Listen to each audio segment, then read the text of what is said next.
is spinning. Let's get those hamsters up to speed. So are we, applicants, are they coming in or no? Just on the, okay. I can just blow it up too. if you want. All right, we are officially live on YouTube. Okay, I'd like to call the Henrietta Town Board Special Permit Meeting for Wednesday, May 13th, 2020 to order. Please call the roll. Councilmember Barley, Here. Councilmember Stafford, Here. Councilmember Safranek, Here. Councilmember Bolzner, Here. Supervisor Schultz. Here. So due to the state of emergency procedures related to coronavirus pandemic, the meeting is not open for in-person public attendance, but you can go to henrietta.org/wishyouwerehere to view all the options for participating in the meeting remotely. First up, we have applications number 2020-009 and 010 for Mission Barbecue, 100 Marketplace Drive in a commercial B1 zone district, tax account number 162-09-1-1.1, or is more particularly described in plans on file in the town clerk's office. Application 2020-009 is to operate a fast casual restaurant within a portion of the former Chili's restaurant building. Planned hours of operation are Sunday through Thursday from 11 a.m. to 9 p.m. and Friday and Saturday from 11 a.m. to 10 p.m. Application 2020-010 is to have outdoor patio seating. Do we have a representative for this application? And if so, please state your name and your affiliation. Good evening, Supervisor, members of the board. Matthew Oates with Benderson Development. We are requesting a special use permit to allow for a fast casual restaurant to take the western portion of the former Chili's, and also a special use permit to allow for outdoor dining. I'm going to share my screen.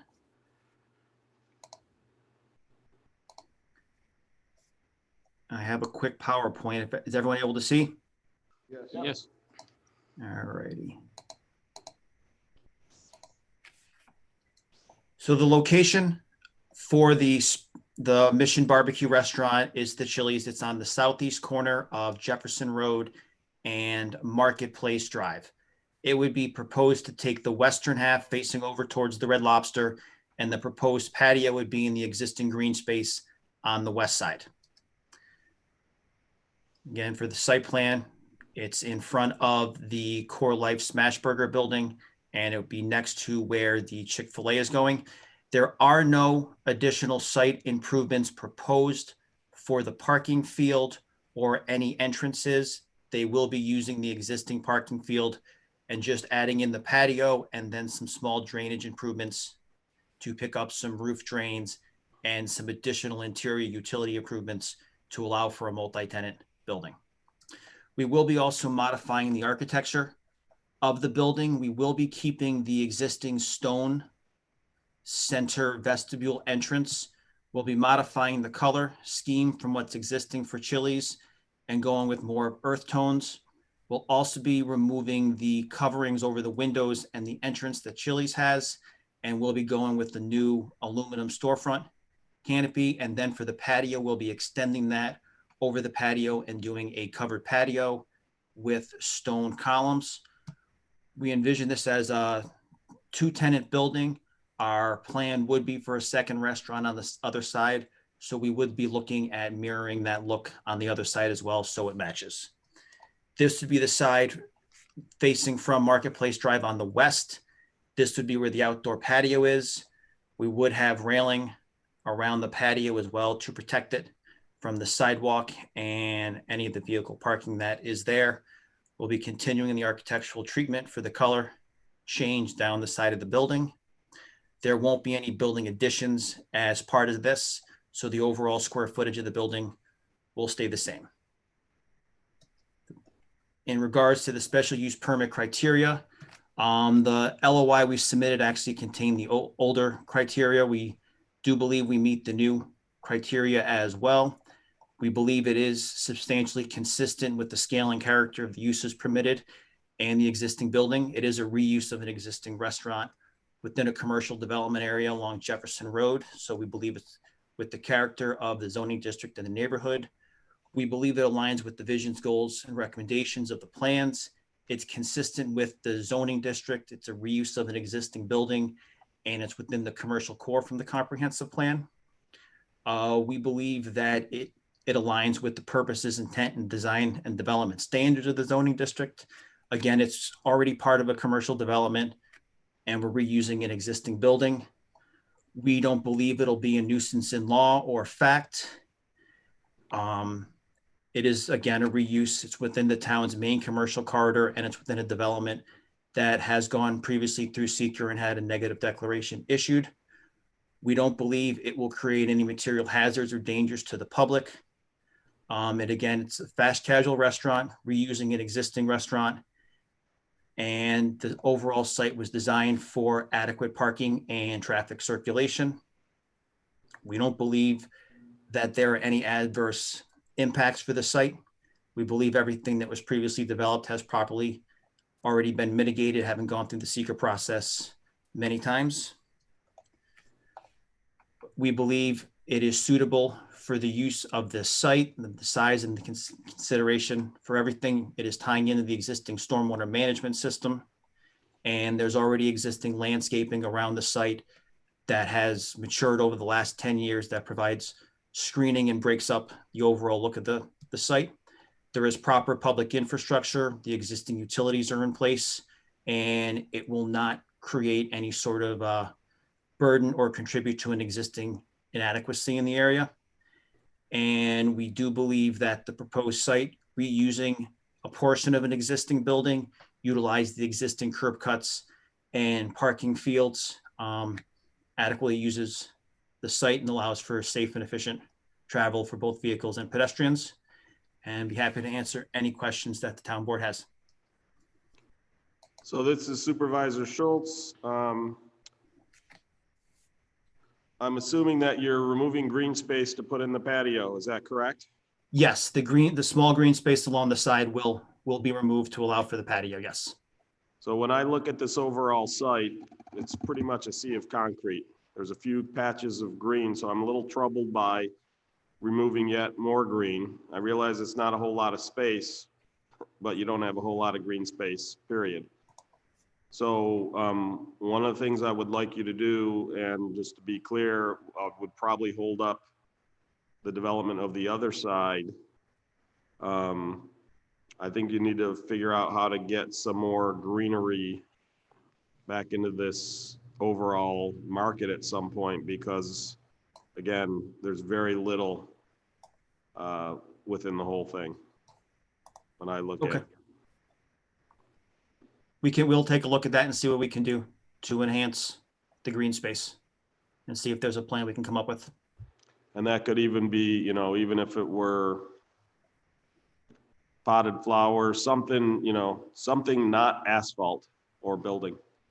Okay, we will look at that and examine that and see what we can come up with. Others? Yes. If approved, when do they expect construction to start? Construction would not start for a while, probably for Mission Barbecue. It was going strong towards lease before everything started. It is kind of slowed down, still looking to obtain the approvals for the special use permit. So once they can move forward on architectural plans and starting construction, the hope would be sooner rather than later. So maybe in the next 3 to 4 months, we would still have to go to planning board first for architectural approval of the building changes and also the engineering department. So we still have some other approvals to obtain after this as well. So it wouldn't be for a little while. Okay, the reason I ask is are they aware during construction that that parking lot, and I don't know when Chick-fil-A is going to open now, but that parking lot is going to be used for the exit for Chick-fil-A, and might, if they have to block off the parking lot for construction, there might be an issue there? Yes, they are fully aware of what's going on with the lot and with everything else going on in the development. So they know it'll have to remain open for the Chick-fil-A traffic during their grand opening. Yes, we're not looking, yes, they're aware that it can't get completely fenced off. Okay. And out of their 91 restaurants, it looked like they were good size. Do we know what the average size of one of them is? And would they eventually take over the other part of that? I believe their approximate average size is about the 3,500 square feet that they're taking. Their plans would not be to expand into the other side. This is more the fast casual concept that they go with, which is about this size. So if they came to us and said they were very successful and the space was open and they wanted to expand, we'd be happy to work with them on that. But their plan currently is not to expand over there. Okay, is there indoor seating? I just see something about there's going to be indoor seating. Yes, there will be indoor seating as well. Okay, and then I'm good right now. Go ahead. Rob? Hi, Matt. How you doing, Councilman? Good. Is there gonna be a liquor license applied for here? Yes, I believe they will be serving alcohol here, yes. The other question I have is the loss of green space. And maybe this is a question that I'm also posing to the supervisor. Is there any way for us to tree bank or anything in lieu of what they might do if they can't come up with something reasonable for? We can take a look at that. Again, I'd love to see them put something in there because it Yes. is very dense asphalt, but that's certainly something we could take a look at. Because it's not just a individual restaurant, it's the property, it's Benderson. Yeah. I'm not worried about getting it done at this point. Okay. We'll just put them on notice that the other half, until we get that resolved, we're not going to move forward on the other portion, but knowing them, they'll work with us and come up with, some solution.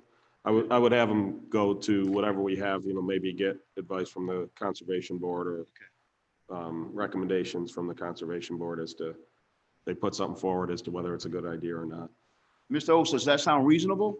Absolutely. We can definitely work with the town on Right. that and come up with something that works for everybody. Thanks a lot. I have no other questions. No, Lisa? I'm good, thank you. Lily? I just have some concerns. It looks like the parking lot runs right up against the patio. Is that going to be secure if somebody should step out from the patio area, into the parking lot, or if a car shouldn't stop appropriately? Yes, so the patio itself will have railings around it to enclose it. And then also, because of the location towards the parking field, we'll actually have traffic rated posts built into the railing as well, and not just a decorative railing that would just be bolted to concrete. So the post will go down 4 feet, be filled with concrete. There would be the standard bollards you would see if you're pulling up to like in front of a Walgreens where their handicap parking spaces are, the way they're designed. As well, it'll be a standard bollard like that to stop vehicles. So there'll be vehicle bollards, and we can have that in the design plans to show that to the engineering department as part of the site plan review as well. Great, thank you. One of the things I noted, they had the desire to be able to change their hours of operation. Do they have an expected, maximum how late they would ever want to go? I don't know if like the plaza ever shuts down. The So my plaza point- does. I'm just shut- getting to, go ahead. I'm sorry. I'm just basically getting to where if we're going to do that, if they want to be able to change them, then what we ought to do is state, no earlier than this time and no later than this time. I would say the earlier would be the 11 a.m. I believe it was 11 a.m. that they asked for at the start, or was it 11 a.m. And then the latest I could really honestly see would maybe be they extended to 11 or maybe midnight. Nothing else in the plaza really stays open that late. All the other restaurants close earlier, so they would be the only one open. Their idea is that they're not a place that would stay open late. They're a fast casual restaurant. Right. The alcohol is kind of ancillary to just coming, getting your meal. You would have a drink with your meal. It's not set up where you would hang out there then for a It's couple not hours. a bar, essentially. Correct, yes. So just to give a little room, do we want to say 10 a.m. to midnight? That would be fine, yes, that would be more than acceptable. Are there other restaurants with outdoor patios that aren't allowed to stay open till midnight in that area? Thought they were, aren't they at 10 or 11? In that area, I don't think so. Usually where it depends on the location and whether there's residences nearby or other stuff like that. To my knowledge, there's nothing. I was thinking Jeremiah's was 10. I'm not. Not as far as I know, For their but patio. not as far as I know. So, Mr. Oates, you said that the latest you could think was be 11 PM?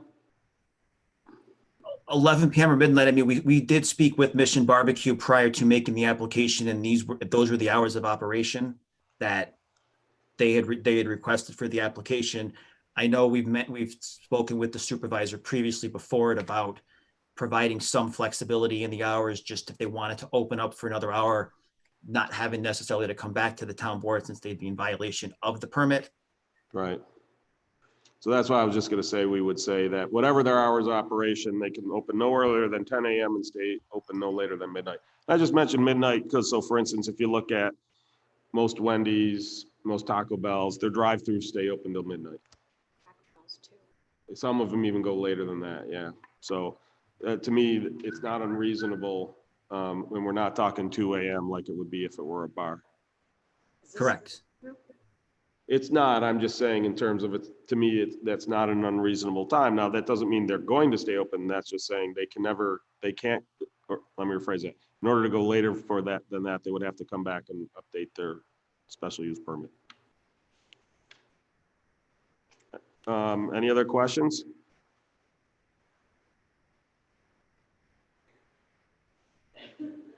I'm going to read the resolution because I'm modifying the,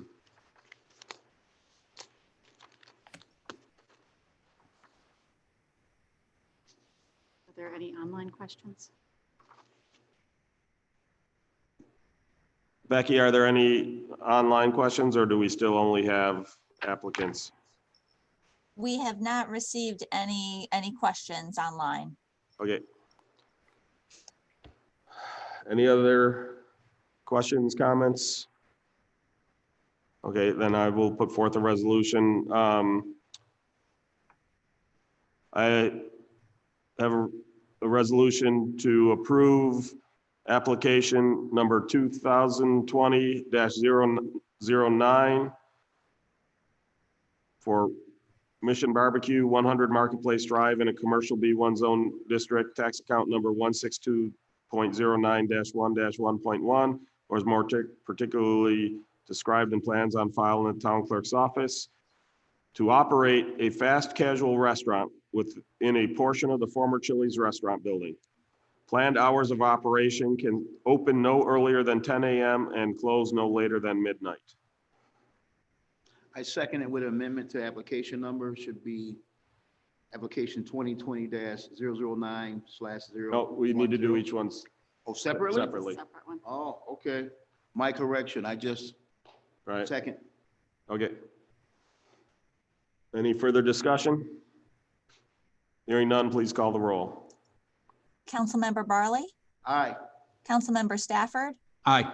Councilmember Safranek, Aye. Councilmember Bolzner, Aye. Supervisor Schultz. Aye. And fellow board members, I have a resolution to approve application number 2020-010 for Mission Barbecue, 100 Marketplace Drive in a commercial B1 zone district, tax account number 162.09-1-1.1, was more particularly described in plans on file in the town clerk's office to have outdoor patio seating as per plan. Second. Any discussion? Any further discussion?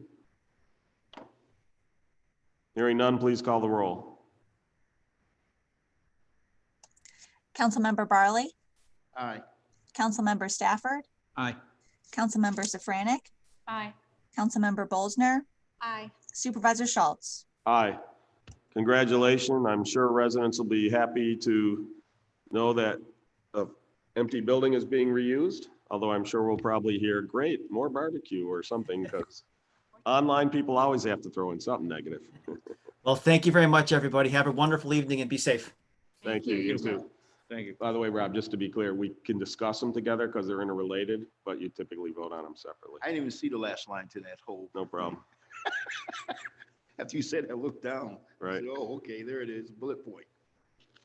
Okay, next up, we have application number 2020-011. Apex Rochester Phase 2, formerly known as Colony Manor Student Housing, RIT. It's at 380 John Street, formerly known as 10 Colony Manor Drive, to construct a multifamily building with a height of 65 feet, whereas town code only permits a height of 35 feet in a residential R215 zone district in a mixed-use overlay district rezoned from industrial from industrial to R215 in February of 2019. Tax account number 161.01-1-33, or is more particularly described in plans on file in the town clerk's office. So I'll just open with a note. When the thing first went out, it was at a height of, that the town code only permits a height of 40 feet because that's an industrial zone. Because when they first put in this application with phase 1 and phase 2, that's what it was zoned at the time. And when we did the update to the comprehensive land use plan and we pulled multi-family use out of industrial, rather than create a whole bunch of pre-existing non-conforming properties that could then were stuck in the condition they were, we rezoned those to R215 so that they could continue to operate as a multifamily residential use. So we corrected that. It's 35 feet. And I will note that my recollection of this phase is that this building is shorter than the other building, the phase 1 buildings, but we'll hear from the applicants and they'll confirm that. So do we have an representative for this application? And if so, please state your name and your affiliation. Yes, sir. Thank you, Mr. Supervisor. Good evening, members of the board. My name is Jess Sudol from Pastoral Associates. We're the engineers and architects for the project. Also with us this evening is Tom George on behalf of the Ownership and Development Group. As many people on the board may know, we were in front of this very board a little over a year ago for the first phase of the project, which, as accurately noted, Mr. Supervisor, is taller than this second phase. At that time, we were requesting a special use permit for both the height and also the use. During that time, we also underwent a thorough seeker review.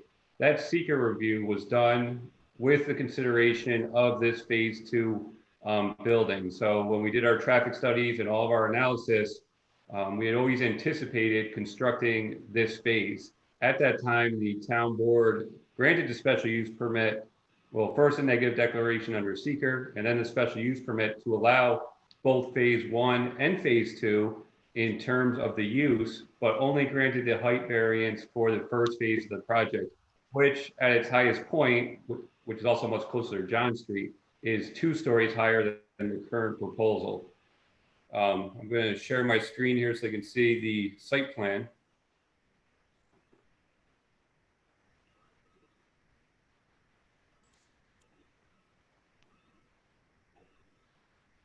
So can everybody see the site plan on the screen now? We Yes. can. Okay, so you see this larger building off here to the left, the kind of W, if you will. That is the phase 1 project. John Street is over here to the left, right across from Wiltsey Drive. And this is a newly reconstructed signalized intersection that's being built as part of phase 1.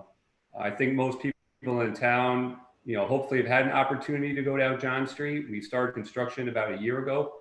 So far, we've been incredibly successful, so much so that we are ready to move forward with the second phase of the project, which again is much smaller, only about a quarter to a third of the size of the first phase. And that is the L building that you see here off to the right and tucked behind. The size of the building, the location of the building, the configuration of the site is all essentially identical as to what was previously presented to this board and underwent the environmental review. The only reason why the board did not consider the special use permit for the building height for phase 2 last year was because at that time we had only developed the architectural elevations for the first phase of the project. So we have completed them for the second phase, and you're looking at them here. And these elevations, not surprisingly, are near identical to the elevations of the first phase that were approved and are currently being constructed. If you drive down the street, you'll see an image similar to this. This is a drone photo of the first phase. And this southern elevation here is the 5-story elevation, which wraps around the perimeter of the building. That's essentially what we would be copying as part of this next phase. So again, it is 5 stories. It is at its highest point 2 stories shorter than the existing first phase. And I think, you know, it's obviously kind of tucked back in the corner, and, you know, because of the size of the first phase is going to be hardly noticeable. So again, environmental review's done, the use has been approved, the site has not changed since the project, you know, phase 2 specifically was considered, but we have provided the requested elevation, which does match the first phase. Town staff has had the opportunity to review the application and has not indicated any concern with this next building. I will make a special note on behalf of the owner, developer, and Passero, you know, town staff through this whole process.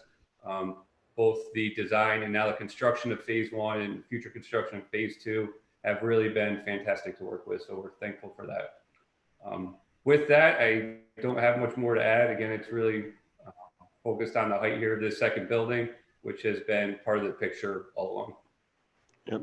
Yeah, so I mean, if I remember back then, like I said, they didn't have the elevations done, and there was a little bit of question as to whether, you know, within a few feet as to where it was going to be. But from a seeker standpoint, it's well within what we did from the seeker standpoint. We just figured rather than do it now and potentially have them come back and approving it with a bunch of unknowns, we decided to split off this approval till they were ready to go. So questions? If I remember correctly, phase 1 is supposed to open for the school year 22. 2021. The intention is for both phase 1 and phase 2 to open together a little over a year from now. Okay, so, okay. That was my question, if they were both going to be opened up at the same time. Yeah, that's, you know, a good point, Mr. Stafford. And one of the reasons why we are choosing to move forward, and there's a number of reasons, but one of them is we do have the opportunity here with people working on site, crews mobilized to get this done before the site is occupied. And that's much safer and easier from an operational standpoint, as opposed to having this lag a year, then have an active construction site, you know, where all the kids are living for phase 1. So that was part of our reason to move forward. Well, and you were also staggering the other buildings so that you could move crews when they finished one building, they could essentially go into the next and they'd be at different phases in construction, which again is a smart way to build things, right? Yeah. So I've been paying attention. They were briefly shut down during the pandemic. And then there was a clarification of the governor's ruling that future student housing was considered essential and could continue, and they did resume. But they had I believe there was a short period where they essentially suspended operations. They essentially got everything. There was the one portion of the building that wasn't closed to the elements.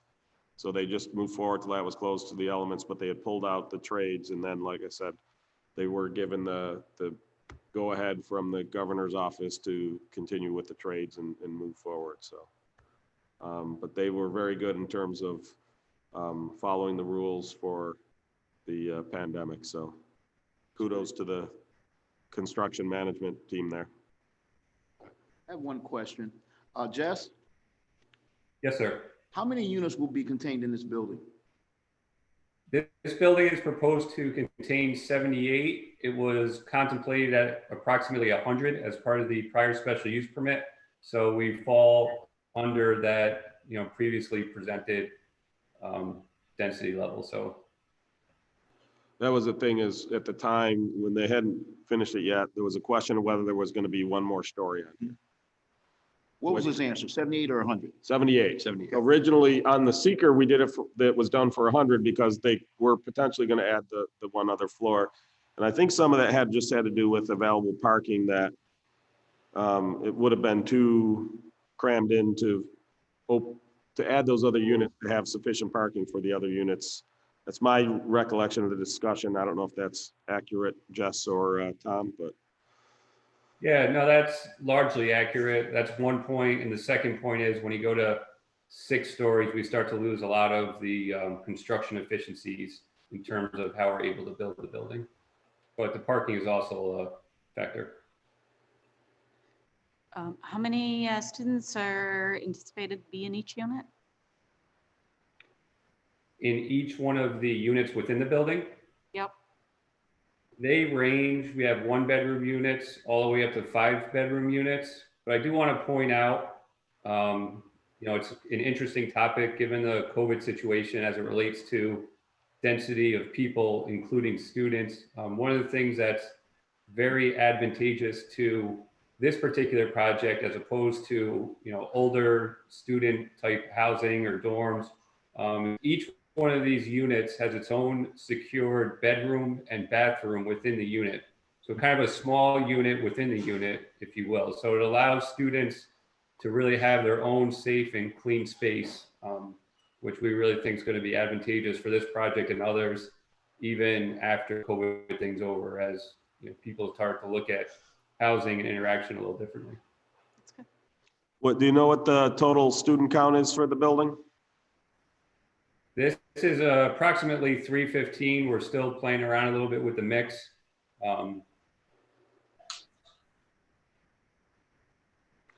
Has your team spoken with the fire chief or the fire department about the increase? Or have you touched base with them about it? Yeah, we've been in constant contact with them. They're obviously very actively involved in what's going on in the first phase. So yes, and we've also had a review by the town's acting fire marshal, who didn't have any concerns or comments for the project. I believe the fire marshal actually. Would you talk about your fire safety considerations for the students in the housing? Sure, there's a number of them. One, for starters, just based on code, there's certain things that we have to do. We have firewalls that are built within the building. So, even though it shows as one building, it actually functions as multiple just based on where those fire separations are. There's, of course, sprinkler system in both phases of the building. And that's, a commercial grade sprinkler system, not the residential style. We also consider that with egress points, ensuring that we don't have dead end corridors, multiple locations for vertical circulation, fire alarms. We of course have 360-degree access around the building for fire apparatus. All of those access points are constructed to the fire code standards for fire apparatus roads. Those are just a few of the items.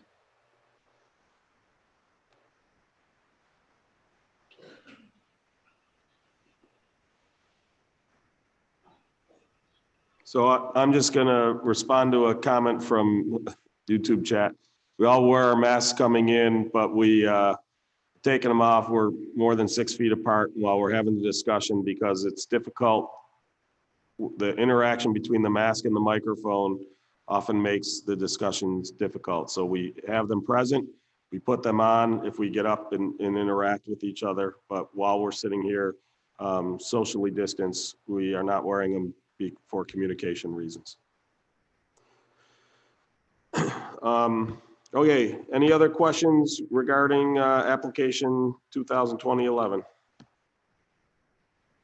Thank you. Thank you.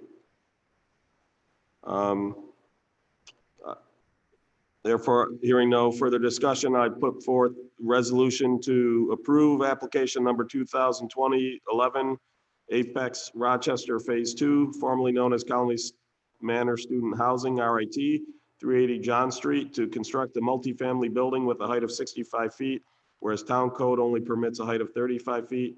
in a residential R215 zone district, tax account number 161.01-1-33, or as more particularly described in plans on file in the town clerk's office. Second. Any further discussion? Any comments from the public? Besides the mask comment? No other comments. And was that Millie that seconded? That was Millie who seconded. Okay, thank Beat you. Mike out by a fraction of a second. Hearing no further discussion, please call the roll. Councilmember Barley, Aye. Councilmember Stafford, Aye. Councilmember Safranik, Aye. Councilmember Bolzner, Aye. Supervisor Schultz. Aye. Thank you very much. Congratulations. Look forward to it being done. All right, thank you very much, everybody. I also want to commend everybody at town staff who was behind the logistics of putting these meetings together. The town of Henrietta is certainly handling it much better than many of the other communities we work in. So thank you for that. Thank you. Thank you. Finally, we have application number 2020-12, Goodwill of the Finger Lakes, Buckingham Properties, 1555 Jefferson Road, to operate a warehouse and distribution center with a retail component in an industrial zone district, tax account number 162.12-1-15.11, or as more particularly described in plans on file in the town clerk's office. Is there a representative from the application? And if so, please state your name and your affiliation. Good evening, Mr. Supervisor and Board. This is Aaron Malbone from Buckingham Properties. How are you guys this evening? We're good. We are requesting a special use permit to allow the retail use of the Goodwill of Finger Lakes to occupy a portion of the building at 1555 Jefferson Road. It is currently zoned industrial district, and having a retail component to that use requires a special use permit. If you have a means to speak a little clearer into the microphone, our interpreter is having a tough time hearing your, hearing what you're saying. And to that Okay, effect, I apologize. Is that better? none of us caught your first name. Oh, sorry. Aaron Malbone from Buckingham Properties. Still didn't catch it. Aaron? Aaron? Aaron, Thank you. Aaron. Thank you.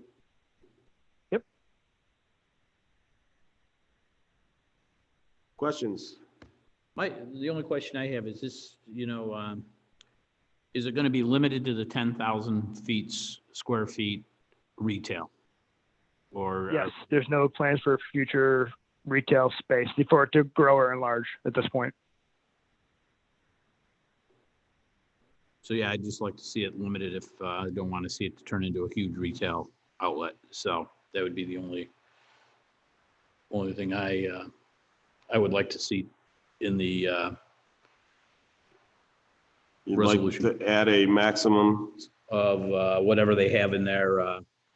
You might as well make Right. it 10,500 square feet.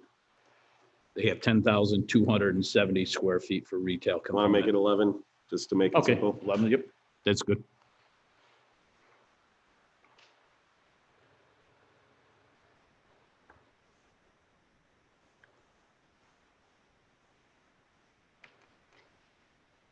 Other questions? Rob? Hi, Aaron. Will there be any new hires for this store? How many employees will you have? Do you know? Tim or Steve, can you speak to that? I don't have that information.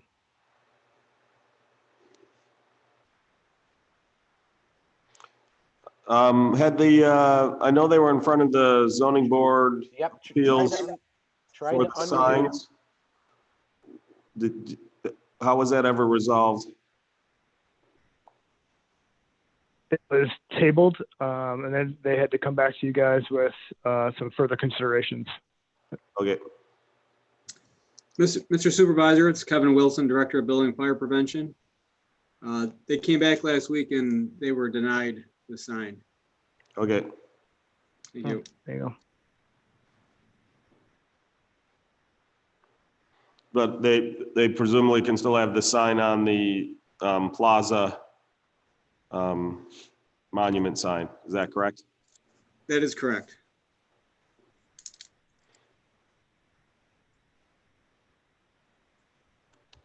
Any other questions? Is there currently a Goodwill in that same area? Are you replacing a Goodwill? To my knowledge, this is an addition to for distribution and warehousing space. So, and if I remember correctly from the ZBA, so there is a traditional Goodwill store that's located in Jefferson Plaza. There is a, like a factory warehouse or seconds location. I believe that's in Pittsford. And then this is, if I remember correctly, is the third stage. So if it basically isn't sold at the other places, it ends up here and gets sold very inexpensively. Okay. Yes, yes. that Sold- correct? Yes, That's sold by correct. the pound. That is correct. absolutely. So they plan on keeping the other store open in Jefferson Plaza. Yes. Yeah, that's a very different store. That is the main retail store. This is essentially, you know, factory outlet, if you will, if not even exactly that, but this is essentially the stuff that didn't sell the previous two attempts. So the first time it goes to the retail store, when it's been at the retail store for a long time, it then goes to the secondary store, where it's discounted greatly. That's a discount type store. If it sits there for a long time, it ends up here. And then it, you know, like I said, it goes out very inexpensively. Like if I remember, it was like you bought bags of clothes, not just an article of clothing, that type of, By the pound. right. Any other questions? What's that? No questions. I'll move this one, though. Do you have the wording for the no larger? No, I don't. Yeah, I got it. It's 11,000 square feet, So, right, right? go ahead. You can make the move. Steve, Yes? hold on, there is a Oh. question as One to time if there, don't ask, there is a question. there's a question as to if there is another store on Brighton Henrietta Town Line Road. This is Tim Noonan from Goodwill. There is not another store on Brighton Henrietta Town Line Road. That is an attended donation center. That is a drive-up donation center where donors can come, drive up under a canopy. Our attendants will come out, greet the customer, take their donations and bring them in. So that is a donation center only there. Thank you. Any other Sure. questions online, Becky? That's all I'm seeing. Okay, thank you. Will that one remain open also? Yes, it will. Thank you. So to be clear, Goodwill has 3 locations within Henrietta? We do have our regular store on Jefferson Road. We do have an attended donation center on Brighton Henrietta Town Line Road and Clay Road corner that only accepts donations. We do not sell any product out of that store. It is a standalone donation center for the convenience of the donor. So it's an easy in and out experience. Okay, thank you. Any other questions? Rob, you may make your motion. Supervisor, application 2020-012, Goodwill, Finger Lakes, Buckingham Properties, 1555 Jefferson Road to operate a warehouse and distribution center with a retail component in the industrial district, tax account number 162.12-1-15.11, or as more particularly described in the plans with the town clerk's office, not to be built for more than 11,000 square feet. Let's be clear.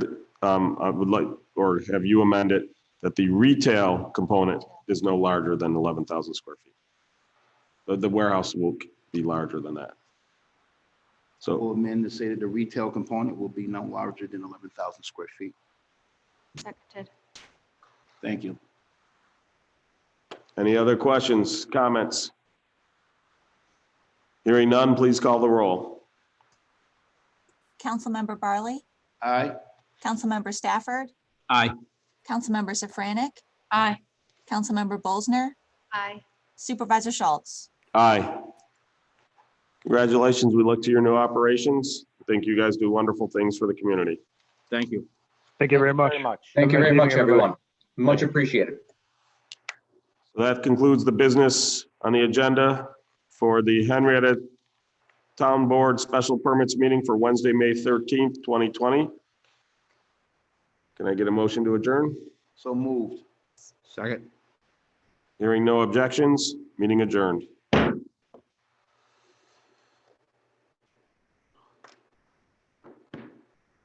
So I assume you're going to stop the cast and start a new one, Becky, is that correct? That's exactly what I was just gonna say. So for anybody who's watching the special permits that wants to stay tuned for town board and you're watching on YouTube, just hit the next video, okay? All right, we're gonna end this live stream.